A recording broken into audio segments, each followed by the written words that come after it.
देखिए, पिछले क्लास में हम लोगों ने सिकंदर के भारत आक्रमण के संबंध में या उसी दरमियान हमने चर्चा किया था कि सिकंदर के प्रधान सेनापति का नाम था सेल्यूकस निकेटर। ठीक है, सिकंदर का प्रधान सेनापति था सेल्यूकस निकेटर। सेल्यूकस निकेटर यह प्रधान सेनापति था, समझे। निकेटर प्रधान सेनापति था और थल सेना को देखता था। थल सेना की जिम्मेवारी इसके अंदर थी, समझ गए। और एक था नियारकस। नियारकस यह जल सेनापति था। यह जल सेनापति था। वही ना, जब यह जो है व्यास नदी पार करने से मना कर दिया था सिकंदर का सेना सब, तो यह सोचा कि अब क्या किया जाएगा।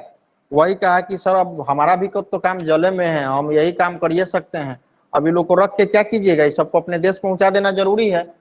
तो सबको जहाज पर बैठाया और लेकर चला गया नियारकस। ठीक है, तो ये जो है सेल्यूकस निकेटर जो है सिकंदर का प्रधान सेनापति था। और जब सिकंदर की मृत्यु हुई थी तो उसका उत्तराधिकारी जो है सिकंदर की मृत्यु के बाद यह सिकंदर का उत्तराधिकारी बना। सिकंदर का उत्तराधिकारी मतलब कि सिकंदर के देश में सेल्यूकस का शासन होने लगा। शासन चलाने के लिए भी काफी संघर्ष करना पड़ा। सब जो है जितने भी सेनापति थे, अधिकारी थे, आपस में लड़ना झगड़ना शुरू कर दिए कि नहीं हम राजा बनेंगे तो हम राजा बनेंगे। तो अंत में विजय किसकी होती है, सेल्यूकस निकेटर की होती है।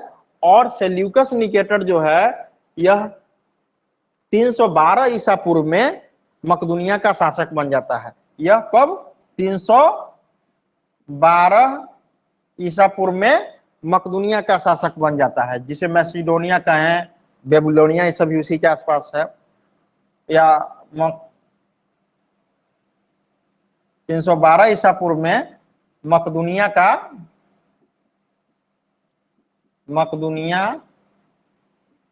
का शासक बन जाता है।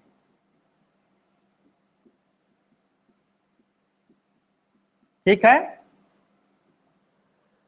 यह भी चूंकि सेल्यूकस निकेटर भी अपने राजा की तरह ही महत्वाकांक्षी था, सेल्यूकस निकेटर। और इसके पिता का नाम था एंटीओकस। इसके पिता का नाम था एंटीओकस। यह भी काफी विद्वान था, एंटीओकस, समझ गए। और माता का नाम था लेओडायस।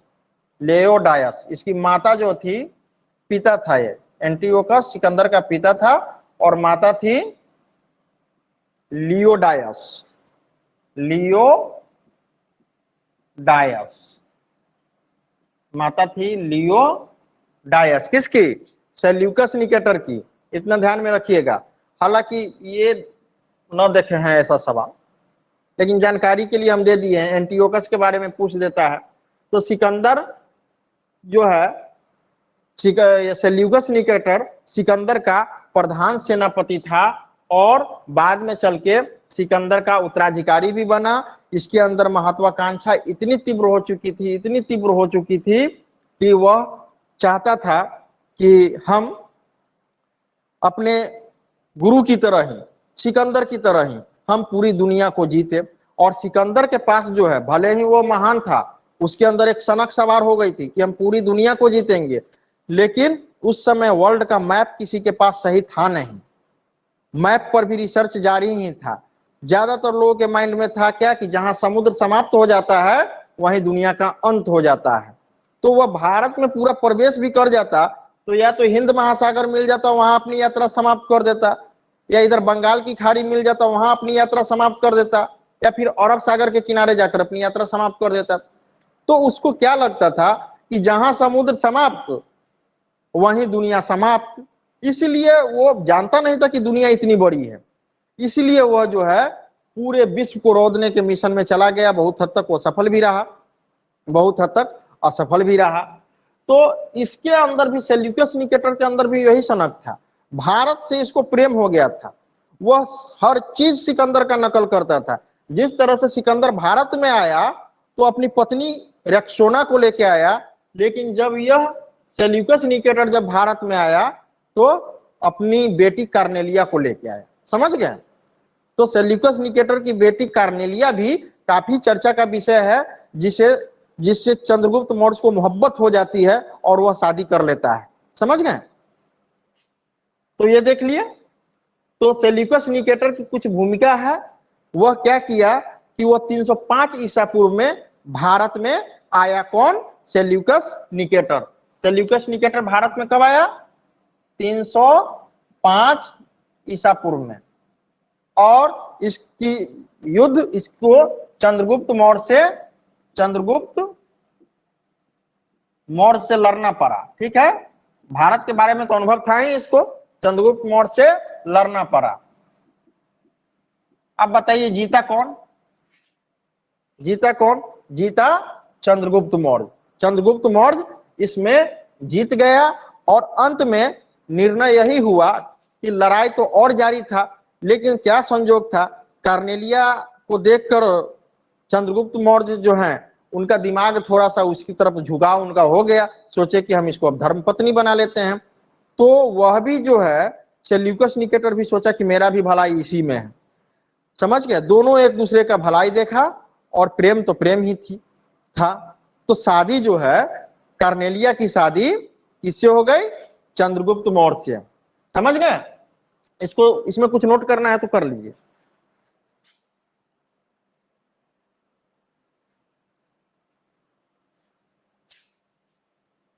ठीक है,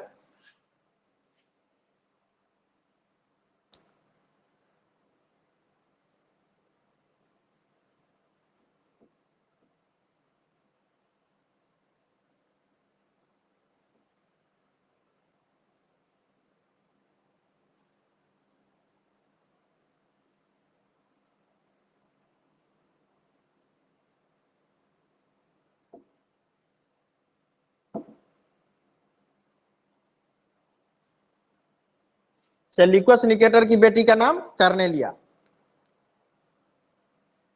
सेल्यूकस निकेटर की बेटी, सेल्यूकस निकेटर की बेटी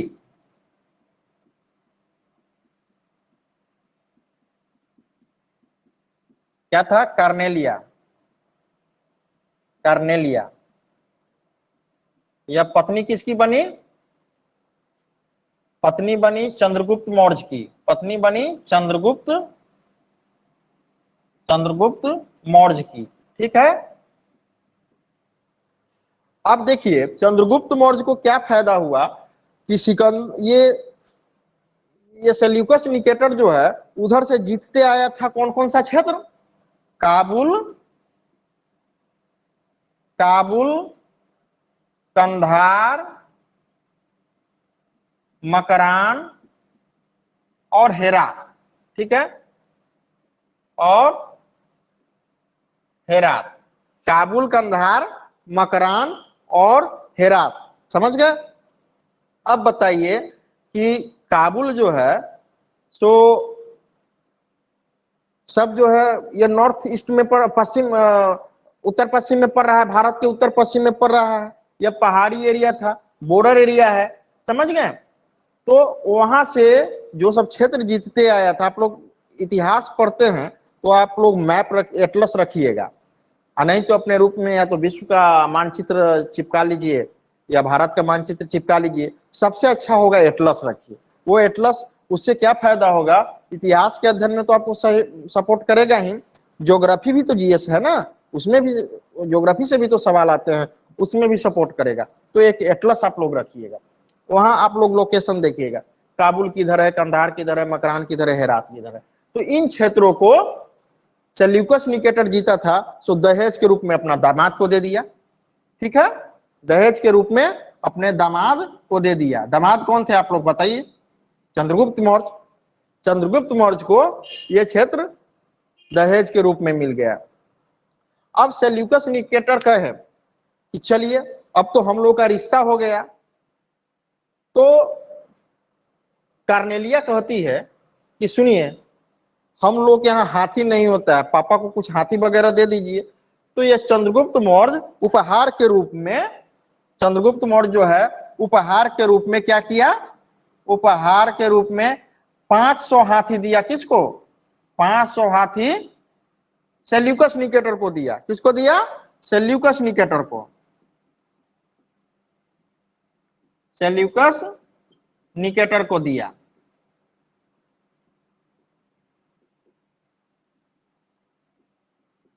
पांच सौ हाथी सेल्यूकस निकेटर को दिया। समझ गए? और यह जो है, यह बात कौन कह रहा है? उसी के दरबार में था कौन? प्लूटार्क, जो मगध में आया हुआ था उस समय। उस समय विद्वान और लेखकों का काफी सम्मान था। यह किसके अनुसार? प्लूटार्क के अनुसार। प्लूटार्क नामक नामक विद्वान यात्री के अनुसार, विद्वान यात्री के अनुसार। समझ गए? इसको देख लीजिए, फिर हम आगे थोड़ा बताते हैं।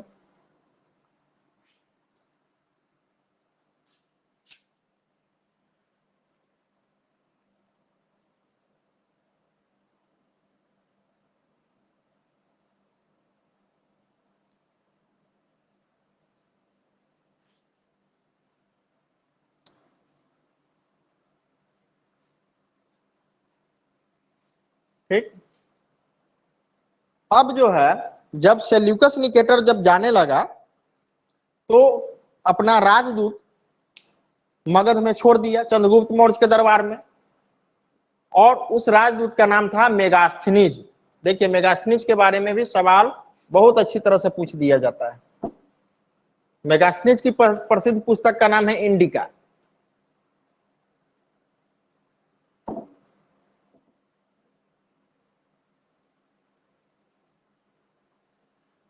सेल्यूकस निकेटर का राजदूत कौन था?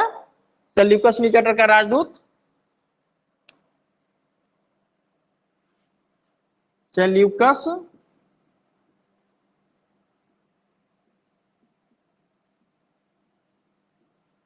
निकेटर का राजदूत मेगास्थनीज था। कौन था? मेगास्थनीज।